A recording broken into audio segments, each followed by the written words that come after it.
आतिफ असलम जो कि सिंगर हैं पाकिस्तान के, इंटरनेशनली रिकग्नाइज्ड हैं, उनका एक सहाफ़ी इंडियन सहाफ़ियों के साथ इंटरव्यू आया है। आपने लास्ट पॉडकास्ट में भी डिस्कस किया था, लेकिन इसमें मज़ीद भी कुछ डेवलपमेंट है। यार मैंने प्लीज़ बताइए वो क्या है। असल में तो ऐसे बंदे को डिस्कस नहीं ज़्यादा करना चाहिए, हमें उसको अहमियत देने वाली बात है। गैर अहम आदमी और जो पाकिस्तान को इग्नोर करेगा, जो पाकिस्तान के परचम को इग्नोर करेगा और जो इस धरती से गद्दारी करेगा और सिर्फ पैसे की हवस में जो है वो अपनी कौमियत को और एक अपनी नेशनैलिटी को जी और जो है वो इतना बेतौकीर करेगा, तो ऐसे शख्स को मैं नहीं समझता कि उसकी इतनी औकात है कि उसको डिस्कस किया जाए। वो उसको बड़ा ज़ौम है, वो निकल जाएगा बड़ी जल्दी। वो मौसूफ़ की हरकत एक नई सामने आई है। पहले तो हमने ये बताया था कि कंपैरिजन कर रहे थे कि अरिजीत जो है वो किसी भी स्टेज पे जब चढ़ता है तो पहले वो इंडिया का परचम लहराता जी, और उसने 70,000 के मजमे में इंडिया का परचम लहराया। और आप इसमें देख लें 10 मई की जंग में, और ये जो उनके क्रिकेटर्स ने बाइकआउट कर दिया शाहिद अफरीदी का जाके, राइट, ठीक है, चाहे वो दुश्मन मुल्क है, लेकिन वो एक वहाँ पे यूनिटी देखें स्टिक टू देयर और रूल्स। अपने नेशन के साथ और अपनी इदारों के साथ, अपने वो हुकूमत के साथ वो लोग खड़े हैं। बिल्कुल। यहाँ पे ये लोग 10 मई को भी गायब रहे, ये सारे गायब रहे, आतिफ असलम भी गायब, ये जितने भारतीय डॉलरों पे पलने वाले हैं ये सब गायब हो गए थे और इन्होंने फोन बंद कर लिए थे। मैंने फोन किए इनको मैंने बहुत पहले कह दिया था कि इनके नाम जो है ना, ये पाकिस्तानी नाम हटा देने चाहिए। ये इनके नाम हम खुद रख देते हैं, किसी का विक्रम रख दें, किसी का विशाल रख दें, किसी का शेखर रख दें, किसी का धोनी रख दें, ठीक है ना, ये जो है किसी का कपिल रख दें। इनके नाम ये होने चाहिए।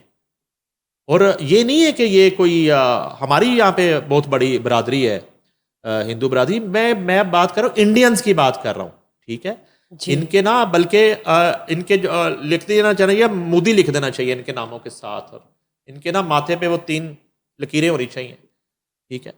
और ये वो लोग हैं। अब जो है ना मौसूफ ने एक तो ये मैंने पहले भी बताया और हम बताते रहेंगे क्या कि केस ये इंडियन शोज, इस वक्त इंडियन शोज कर रहा है, total Indian funded shows Canada और अमेरिका में ये सब कर रहे हैं। उसके बाद इन्होंने एक इंडियन साफी को इंटरव्यू दिया, ताज़ा तरीन इंटरव्यू। असल में वो इंटरव्यू मेरी नज़र से गुजरा, नहीं तो अदरवाइज मैं इतना टाइम इस पर ज़ाया नहीं करता। प्लीज बताइए। उस इंटरव्यू में फरमाते हैं कि आई मिस बॉलीवुड, यानी कि वो भारत को बहुत मिस कर रहे हैं और 8-9 साल से उस पर बड़ा जुल्म है कि वो इंडिया नहीं जा पा रहा। और उसकी नज़र में ये जुल्म कौन कर रहा है, सिक्के ज़रा ये भी तो हमें बता दें, ये जुल्म उस पर किसने ढा दिया। 6 और 7 मई की रात 2025 जो हुआ, जितने लोग शहीद हुए हैं यहाँ पे, ज़रा इनसे पूछा जाए कि उनके बारे में आप क्या कहते हैं। वो भी तो अपने शहीदों को मिस करते होंगे, वो बच्चे भी तो यतीम हुए होंगे, आज बाप का साया उनके सर पे नहीं है तो वो अपने बाप को मिस करते होंगे। वो माएँ जो हैं जिनकी गोद उजड़ गई, वो अपने शहीद बच्चों को, बेटों को मिस करती होंगी। वो बीवियाँ, वो औरतें अपने सुहाग को मिस करती होंगी। कभी ये आतिफ असलम ने नहीं सोचा। जो 6 और 7 मई की रात हुआ, जो 6 सितंबर को हुआ, जो 71 में हुआ, और जितनी शहादतें हुई, जो जाफर एक्सप्रेस में हुआ, वो आतिफ असलम को वो मिस करना भूल गया। वो कहते हैं कि वो बॉलीवुड को बहुत मिस करते हैं, इंडिया उनको बहुत याद आ रहा है, याद सता रही है इंडिया की। फिर उन्होंने ये भी कहा कि मैं तमाम जो मेरे इंडियंस हैं उनको मैं सलाम पेश करता हूँ, नमस्ते, सलाम, ये भी उन्होंने किया। यानी कि कोई हद बाकी नहीं है जो वो छोड़ रहे हैं इंडिया की मोहब्बत में। और फिर उन्होंने जो है वो इंडियन म्यूजिक इंडस्ट्री और म्यूजिक डायरेक्टर, हराम है कि एक लफ्ज वो पाकिस्तान के लिए वहां जाके भी बोले हो, इस टूर में भी, जिसमें मसूफ जो है करोड़ों डॉलर इकट्ठे कर रहे हैं इंडिया से। और इससे पहले वो वाकया वो भी बताना पड़ेगा, वो चंद साल पहले की बात है, न्यूयॉर्क का ये वाक़या है कि जिस तरह अरिजीत का परचम लहराना हम बता रहे हैं, इसी तरह इनको एक पाकिस्तानी ने पाकिस्तानी परचम स्टेज पे आके पकड़ाने की कोशिश की तो इन्होंने उसको धक्का मार दिया। इन्होंने पाकिस्तानी परचम थामने से इनकार कर दिया था। क्यों? इनके इंडियन प्रमोटर्स जिनके पीछे रा का पैसा है, आरएसएस के फंड्स हैं, वो नाराज हो जाते हैं।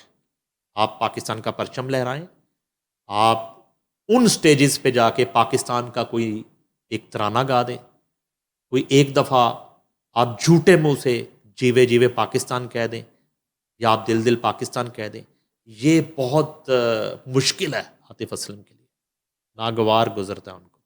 पूरे इंटरव्यू में उन्होंने पाकिस्तान का जिक्र कहीं नहीं किया, बल्कि उल्टा गिले शिकवे किए हैं। और ये अदनान समी 2 बनने जा रहे हैं, ये अब आपको मैं खबर दे रहा हूँ। आपको क्या लगता है वो इंडियन ये जा पासपोर्ट रहे की हैं तरफ? ये ग्रीन पासपोर्ट वाले जो हैं, कुछ शांति राम है, ग्रीन पासपोर्ट वाले, ठीक है, ये मजबूरी के तहत अभी तक इनका पासपोर्ट ग्रीन है, उसका रंग चेंज हो जाएगा बहुत जल्द। ये यहाँ से पैकअप कर रहे हैं और ये अदनान समी 2 बनने चाह रहे हैं। पहले मरहले में ये किसी और कंट्री में जाके बसेरा करेंगे, उसके बाद अगला मरहला है कि शायद बांद्रा में भी इनका अपार्टमेंट जो है वो ख़रीद ले ये, या ये ख़रीदारी शुरू हो चुकी होगी। यहाँ पर मैं बिल्कुल बाज़ाब्ता तौर पे दरख्वास्त करूँगा इदारों से, ISPR से, कि ये जो मैं जितनी गुजारिशात कर रहा हूँ, अर्ज़ कर रहा हूँ, खुदा के लिए ये मैं हाथ जोड़ के कह रहा हूँ कि ऐसी काली भेड़ों को आप ज़रूर एक दफ़ा चेक करें कि ये क्या कर रहे हैं और इनके क्या फ़राइज़ हैं, और इस मुल्क ने, इस धरती ने इनको नाम दिया, मुकाम दिया, और आज जैसे ये बॉर्डर क्रॉस करते हैं, जैसे ही इनका जहाज़ टेक ऑफ होता है, तो ये India India India India India करते हैं। और इससे कबल जो है सैलाब में देख लें, एक सिंगल मैसेज इनकी तरफ से आया हो, ये सारी फनकार बरादरी जो है खामोश है, जरूरी काम से सोई हुई है, जरूरी काम से सो रहे हैं कि किसी तरह सैलाब जो है ना, सैलाब जो है बज़ाहिर तो दरियाओं में आया, मुझे लग रहा है कि सैलाब जो है ना इनकी फीलिंग्स पे आया, इनके कौमी एहसास पे आया है, इनकी सोच पे आया है, और ये दरिया बुर्द हो गई है, इनकी इंसानियत, इनकी कौमी गैरत, ये बह गई है दरिया। देखते हैं और किसी चंद लोगों के अलावा ये हदीका कियानी नजर आ रही फील्ड में, राइट। अब देखा मैंने उनको, और वो एक बड़ा सीन है कि अर्थक्विक में उन्होंने एक बच्चा अडॉप्ट किया था जिसके माँ बाप जो हैं वो जल्जले में जाँ बहक हो गए थे, छोटा सा बच्चा अडॉप्ट किया। आज वो बच्चा हदीका कियानी के साथ दरियाओं में है, पानी में है, सैलाबों में है, और लोगों की मदद कर रहा है, और वो हक अदा कर रहा है हदीका कियानी की उस चाहत का, उस ममता का, उस मोहब्बत का जो हदीका कियानी ने अर्थक्विक में दिखाई और उस बच्चे को अपनाया। रेशम जो है वो दिन रात जो है वो फील्ड में है, वो काम कर रही है, बिल्कुल, और प्रैक्टिकली जाके लोगों की मदद कर रही है। अब हम तो प्रैक्टिकली की बात ही नहीं कर रहे, इन लोगों ने तो सूखे मुंह से जो है एक सिंगल जुमला इनके मुंह से नहीं निकला, या उस स्टेज पे जाके कहता ना, जाके वो इंडियन साफी को आतिफ असलम बात करता, जी मुझे बड़ा दुख है, सैलाब ज़दगान जो है वो हमारे मुल्क में बड़ी तबाही हो गई है, और सैलाब में इन्हीं सोसाइटियों में इस बंदे की अपनी प्रॉपर्टी दरिया बुर्द हो गई। पता आपको इसकी बड़ी प्रॉपर्टी है इन सोसाइटी, कुछ ब्रांड्स के साथ मौसूफ बड़ा काम कर रहे हैं यहां भी। तो ये एक सूरत हाल थी इनके रवैये के हवाले से, मैंने अपना फ़र्ज समझते हुए मैंने कहा आपसे शेयर कर। बहुत शुक्रिया आपका। मज़ीद देखते हैं अगर कोई रिस्पांस किसी भी फ़नकार की जानिब से आता है या आतिफ असलम साहब की तरफ से आता है, नाजरीन के साथ शेयर करेंगे। और हम बहुत अप्रिशिएट करते हैं उन लोगों को जिस वक्त वॉलंटियर एफर्ट्स जो है वो दे रहे हैं और अपना कीमती वक्त निकाल रहे हैं सैलाब ज़दगान लोगों के लिए। एनीवे सर, एशिया कप के हवाले से भी बात करते हैं। बताइए कौन कौन से जो मुल्क है वो इसमें शामिल है और इस वक्त क्या सूरत हाल है? सूरत हाल ये है कि एशिया कप शुरू हो चुका जी। मोहसिन नकवी साहब मौजूद हैं और मोहसिन नकवी साहब ने जो है वो ट्रॉफी की रूनमाई की है। वो चूँकि सदर एशिया क्रिकेट कौंसिल है जी, और तमाम 8 कैप्टन उनके पीछे हाथ बांध के खड़े थे और मोहसिन नकवी साहब जो हैं वो प्रेसिडेंट साहब ने जनाब रूनमाई की ट्रॉफी की। हमारे लिए बड़ी खुशाइंद बात है। और ये एशिया कप का मेला सज गया है। इसमें 8 टीमें हिस्सा ले रही हैं। उसमें सबसे जो बड़ी टीमें हैं वो रवायती हरीफ पाकिस्तान और इंडिया। ये मैच होना है एक जिसको कहते हैं असाब शिकन जंग। ये होगी जी 14 सितंबर को। 14 सितंबर को ये मैच है संडे के दिन। और संडे को तो मेरे हाल आप छुट्टी करेंगे, मैच देखेंगे। बैक ऑफ तो नहीं कर देगी इस बार टीम इंडिया? हाँ, ये अच्छा सवाल है कि अब इनकी गैरत कहाँ जाएगी। अब इन्होंने वो लेजेंड लीग में तो ये भाग गए थे, राइट, राउंड मैच से भी भाग गए और उसके बाद सेमीफाइनल से भी भागे। तो अब क्या होगा? अब 14 सितंबर को जो है ना इन्होंने मैच खेलना है और सूर्या कुमार यादव उधर से कैप्टन है और इधर सलमान अली आगा है। उसके बाद अफ़गानिस्तान की टीम है, ताज़ा तरीन अफ़गानिस्तान से हमने वो ट्राई सीरीज़ का फाइनल जीता है। उसके बाद जी बांग्लादेश है, इसमें श्रीलंका है और यूएई है और उसके बाद ओमान है और हांगकांग है। तो अब यह है कि यूएई, ओमान और हांगकांग तो ज़रा थोड़ी वाजबी टीमें हैं, हल्की टीमें हैं, मगर श्रीलंका बड़ी तगड़ी टीम है। बांग्लादेश ने हमें हराया है, बिल्कुल, सीरीज़ हराई है। और अफगानिस्तान Underestimate फाइनल तो नहीं हार कर गया, सकते। लेकिन उससे पहले उसने मैच जीता हमसे। अंडर एस्टिमेट नहीं कर सकते। एग्जैक्टली तो अब यह है कि बड़ी उम्मीदें हैं टीम से। अभी ताज़ा तरीन जो है इधर तो चलो अब जीत गए ट्रायंगुलर सीरीज में।